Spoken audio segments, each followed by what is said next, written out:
Hello, hello, hello! Good day mga people! Samahan niyo ako for today's video. Thank you so much! Ang pingantanan! Another day, another upload mga people! Thank God it's Friday! Huling araw ng ating lingguhang klase!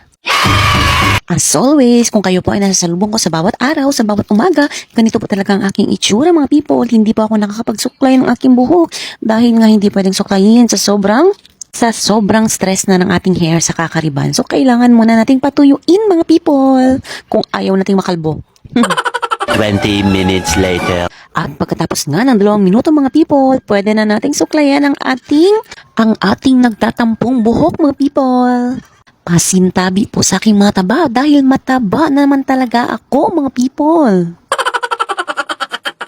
At ayan na nga, kung nakikita nyo nga mga people, ang dami nating hair fall. Yes, baka naman po may ma-recommend kayong shampoo para sa aming hair fall. Please do write your comment in the comment section. Babasahin ko po siya. At oras na nga para magtrabaho. Work. Sa mga oras na to, tayo nga ay nag-print ng ating test paper for our regular and ALS learners. I mean, baka may marites na nakinig sa atin at nanonood. I mean po is nag-e-stapler ng mga test paper ng ating quarter exam. At ayan nga, nakikita nyo nga, tapos na tayong nag-segregate ng ating mga exam for our ALS and regular learners. Oras na para kumain. Let's feed our brain cells mga people. Bawal tayong gutom.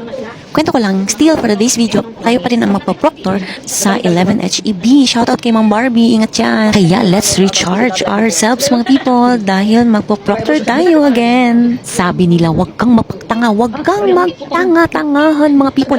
Alam mo nang mainit, bakit mo hinigo? Ayan, tuloy, nasaktan ka. Hindi, mainit talaga. Kala ko hindi mainit. Girl, inay, girl. Ceramic si tatar dahil init mo girl.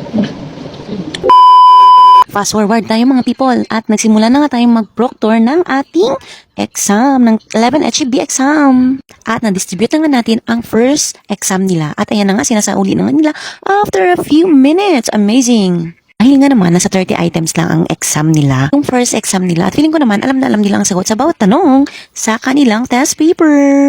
Kaya God bless po sa ating mga Don Pablo Lorenzo Memorial High School, Sanalon Senior High School examinees ng ating quarter exam. Share ko lang mga people, kahit gaano natin kaayaw yung isang subject, kailangan pa rin natin itong ipilit na matutunan. Dahil paniguradong mas kakailanganin natin ito sa hinaharap.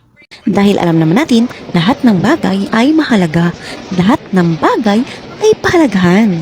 Kaya kailangan nating maging positibo at kailangan nating maniwala sa ating sarili na kakayanin natin ito. Maraming salamat po sa araw na ito. Dito ko po muna tatapusin. Huwag po kayong magsawang manood at makinig. Thank you so much mga people. Ang pinatanan.